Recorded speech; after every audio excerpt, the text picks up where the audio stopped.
Hi, Auntie Jac here with part 2 of The Gift of the Magi by O. Henry. Now there were 2 possessions of the James Dillingham Youngs in which they both took a mighty pride. One was Jim's gold watch that had been his father's and his grandfather's. The other was Della's hair. Had the Queen of Sheba lived in the flat across the air shaft, Della would have let her hair hang out the window some day to dry, just to depreciate Her Majesty's jewels and gifts. Had King Solomon been the janitor, with all his treasures piled up in the basement, Jim would have pulled out his watch every time he passed, just to see him pluck at his beard from envy.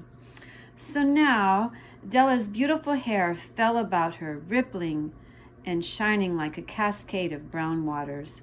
It reached below her knee and made itself almost a garment for her.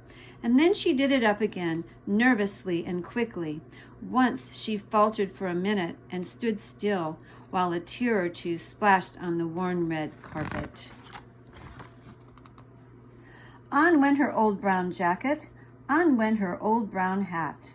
With a whirl of skirts and with the brilliant sparkles still in her eyes, she fluttered out the door and down the stairs to the street.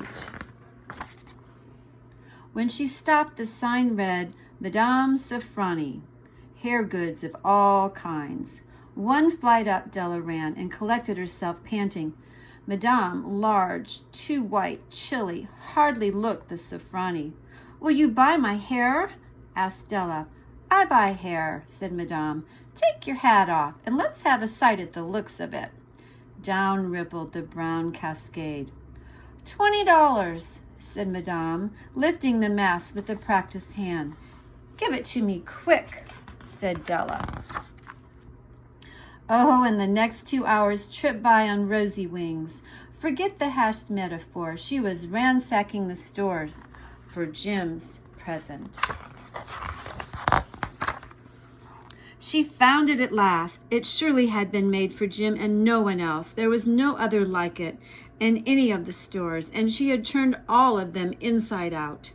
It was the platinum fob chain, simple and chaste in design, properly proclaiming its value by substance alone and not by meretricious ornamentation, as all good things should do. It was even worthy of the watch. As soon as she saw it, she knew that it must be Jim's. It was like him. Quietness and value. The description applied to both. $21 they took from her for it, and she hurried home with the 87 cents. With that chain on his watch, Jim might be properly anxious about the time in any company. Grand as the watch was, he sometimes looked at it on the sly on account of the old leather strap that he used in place of a chain.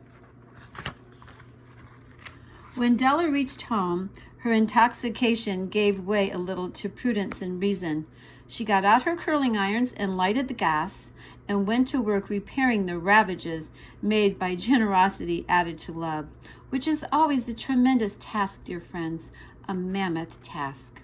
Within 40 minutes, her head was covered with tiny, close-lying curls that made her look wonderfully like a truant schoolboy.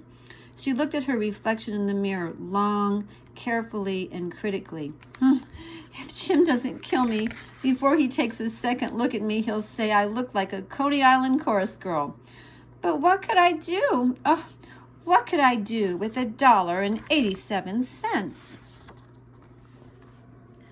At 7 o'clock, the coffee was made and the frying pan was on the back of the stove, hot and ready to cook the chops. Jim was never late. Della doubled the fob chain in her hand and sat on the corner of the table near the door that he always entered. Then she heard his step on the stair way down on the first flight, and she turned white for just a moment. She had a habit of saying little silent prayers about the simplest everyday things, and now she whispered, Please, God, make him feel...